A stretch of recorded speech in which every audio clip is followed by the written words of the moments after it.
platform because this is the ideal platform to raise.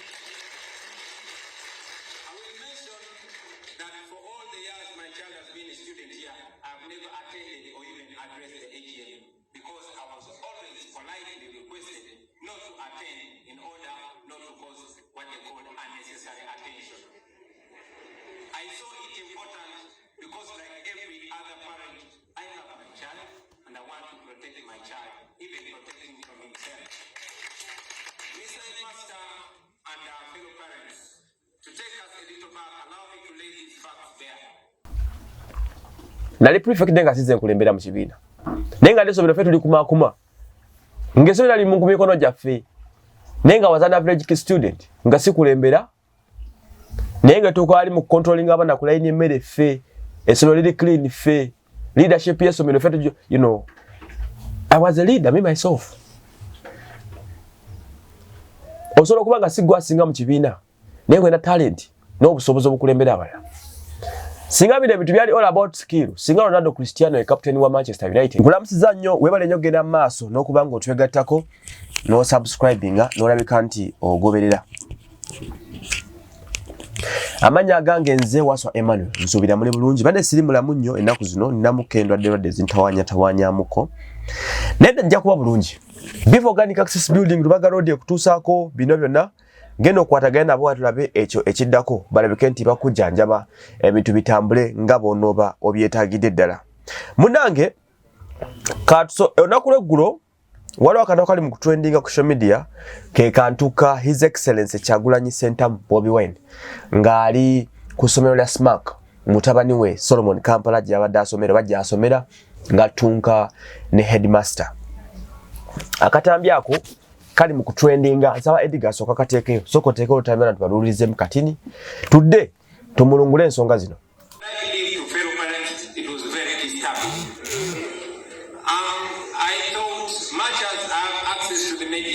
I thought the moral thing to do was to raise this issue on this platform because this is the ideal platform to raise it.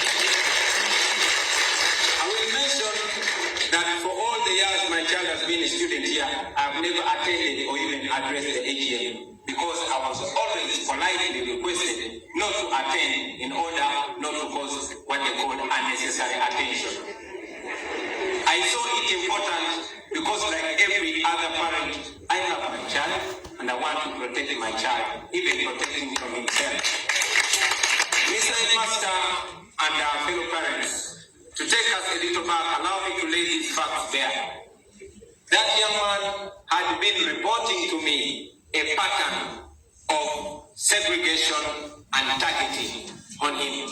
As we all parents know, sometimes children lie. So I did not give the young man attention. We raised our children to be leaders, and so my young man always hoped to stand for an elective position in his school. But this one day when he came back home crying for the holiday and told me that he could not run for a prefectorial post in his school because the headmaster had blocked him for running for an election, it was disturbing. Now, when all this issue came up, I have spoken to my son somehow and informed me that as the pattern has been going on, this time he had been set up and drugs had been put in his unlocked suitcase and under his bed. I did not believe it at first. Not that I believe it now, but because I want answers and I believe all other parents I want answers. So I was summoned for a meeting with the headmaster and the team from the school. We sat. I took this opportunity to raise all these matters to you, Mr. Headmaster. Of course, I would request that this between you remains in the headmaster's office. I'm only raising this because it was apparently brought to the media by the headmaster. I brought the matter of my son being blocked against running. And these are the reasons I was given, and I want to quote you, Mr. Headmaster. The first reason, Mr. Headmaster, he told me that for a child to be a leader in this school, a child must be an A student, not an average student like my son. That was you, Mr. Headmaster. The second reason I was given for my son not running for leadership in this school is that students that are overly popular are not allowed to run for office in this school. Weewaawo ensonga muzeewuliridde. Bobie Wine Kyagulanyi Ssentamu yagenze n'ataama n'akaawa n'alangira headmaster. Ekisooka kya byonna katambi kabadde mu Lungereza, ndowooza basinga oluzungu mulumanyi era mubiwulidde. Bobie Wine agambye nti leero kaayogera ensonga ezo eziviirako obuvuyo wakati we n'abakulu. Bobie Wine yagambye nti mu katambi ako yayogedde n'agamba nti mutabani we bulijjo alaajana mu maaso ge. N'amugamba nti essomero lya Smaaka lijjudde obusosoze, segregation ey'ekika ekya waggulu. Bobie Wine agamba nti ng'omuzadde yalowooza nti omwana alimba. Naye bigenze bikula.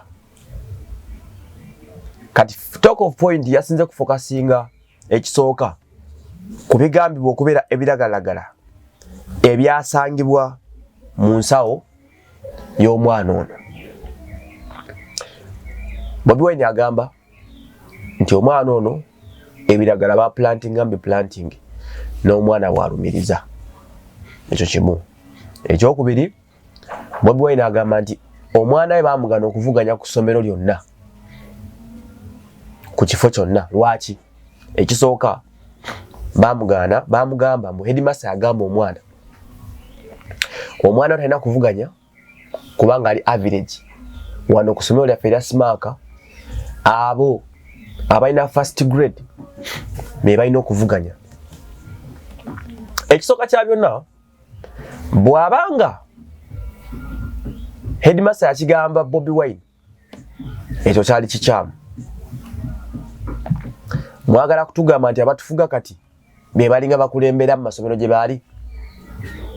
Ekyokubiri, amasomero ag'amaanyi nga Smaaka twali tubasuubira okuba nga mwe muyina one of the best education services okusingako ne ku kye tulowooza. Ojjawa garanti ng'omusomesa obanga HM eyasoma education course number, n'otugamba nti omwana ali average atafuna first grade oba atakulembera mu kibiina talina kuvuganya ku kifo kirala. Do you know that everyone has a different potential capability brain wise? Ediga nsaba oggalewo kaawo oba munfuna bulungi. Do you know that buli muntu ku nsi kuno alina talent ey'enjawulo? We have different talents and different capabilities. Bano abasajja abatufuga abaliko be baakulemberanga mu ssomero gye baalinga. So kati awo headmaster aba yakigamba Bobie Wine aba yakagwa. That was very unprofessional. Ekirala, Bobie Wine yagambye nti headmaster yamugamba owa Smaaka nti n'abaana abali overpopulated, njogedde kituufu kikyamu, not overpopulated, abaana abalina ettutumu erya waggulu okusinga ku bannaabwe tebakkirizibwa kwesimbawo. Ndowooza kiyinza okuleetingawo gye bayita imbalance of power. Of course Solomon wavuganya tebayinza muwangula.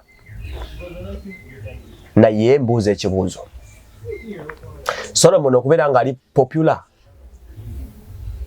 mu Uganda wano ng'azaalibwa taata president w'ekibiina kiramba oba omuyimbi serebu, kimugyako eddembe lye ng'abaana abalala?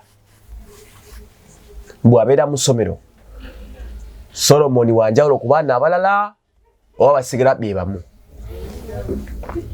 Ndowooza mubiraba awo na kunyigiriza ddembe ly'abantu oba munfuna bulungi nnyo.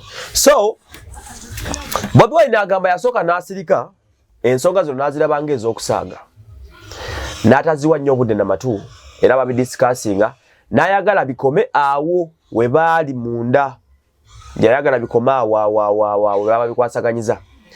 Naye finally ndowooza obusungu bwamususeeko ng'omuzadde, n'asalawo n'avaayo n'ajja ajje ayogere aprotectinge omwana we mu maaso ga AGM. Bobie Wine yagambye nti ne mu AGM ngamba annual general meeting y'essomero, Bobie Wine yagamba nti nno babadde nga tebamukkirizanga kujjanga mu annual general meeting eyo ebisala bye bisinga abadde nga tawe bamukisa ng'agaanibwa okulabika nti abeera mu meeting z'essomero olw'ensonga tebaagala jagala z'embeera ku ssomero. Ensonga y'omwana Bobie Wine eno eri politicized. Ekisooka kya byonna bwe yali yakahappeningawo ffenna ng'abazadde oba abantu bwe tugenda ku bya mutual ground nti kati mwana student na ssomero. Of course omuyizi wasangibwa n'ebiragalagala alina okubeera punished oba balina okukola okunoonyereza okusingako. Naye ekyenjawulo ekyali mu keesi eno nti yali mwana ki?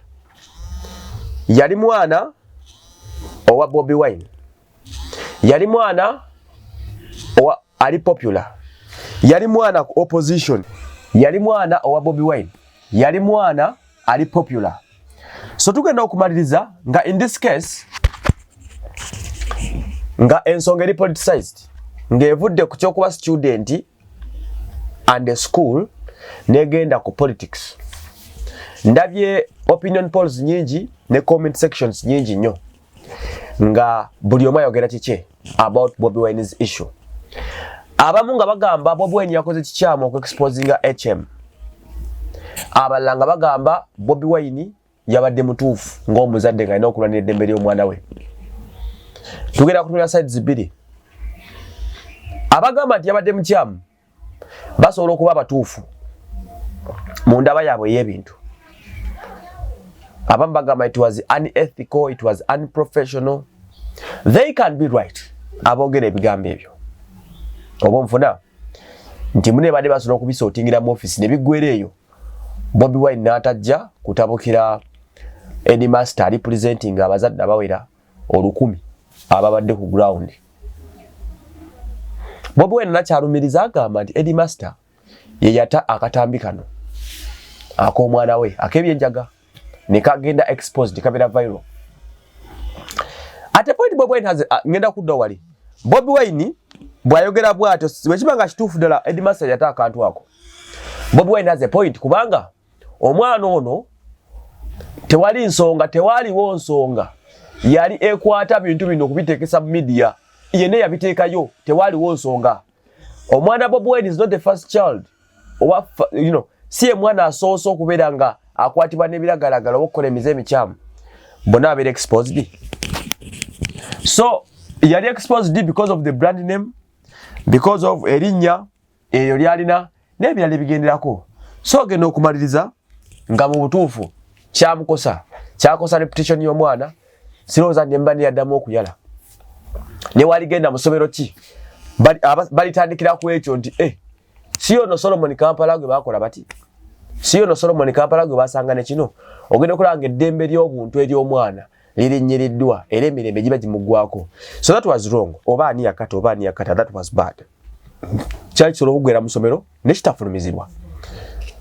Ono omwana is facing challenge za kitaawe. Kitaawe okubeera nga ali mu opposition nga avuganya gavumenti, ebyo bisoomoozo kitaawe byasinkana. Omwana ono bimutwaliramu kubanga he is a son to a politician n'ebisigadde. Abalala mbadde kyagamba ku bantu abablaminga Bobie Wine nga bagamba nti yakoze kikyamu.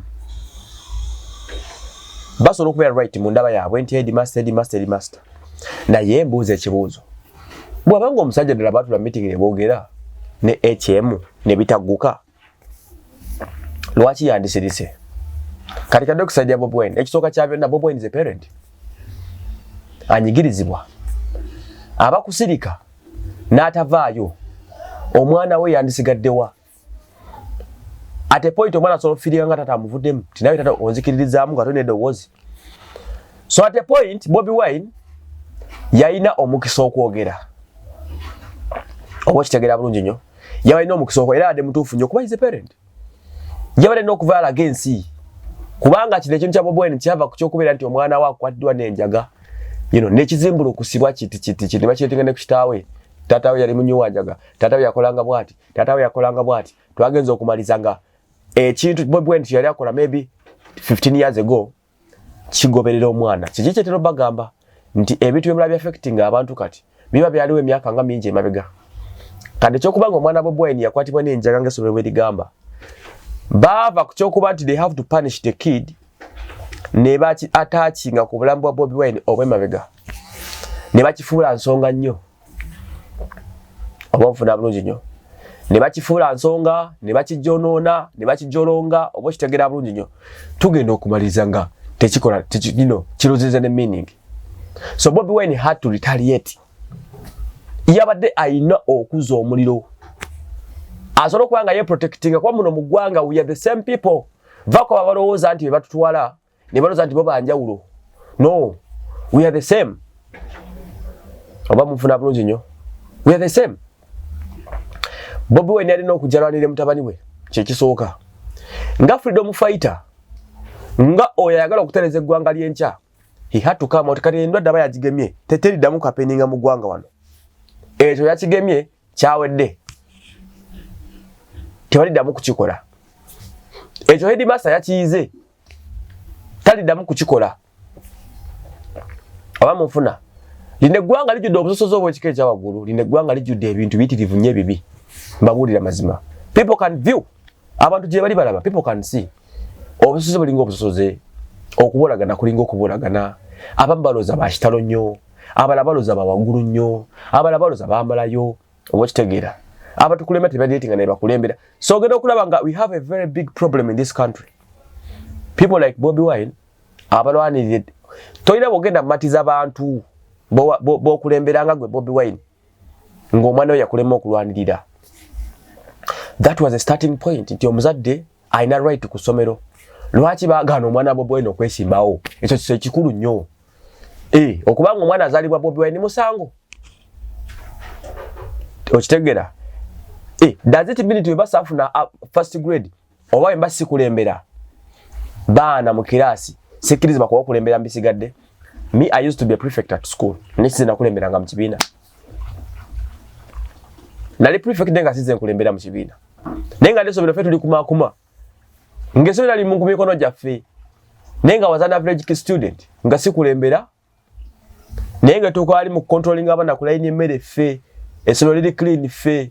Leadership yesomero ffe I was a leader, me myself. Osobola okuba nga sigwa singa mu kibiina. Naye ng'olina talent n'obusobozi obukulembera abalala. Singa bino ebintu byali all about skill. Singa Ronaldo Cristiano ye captain wa Manchester United.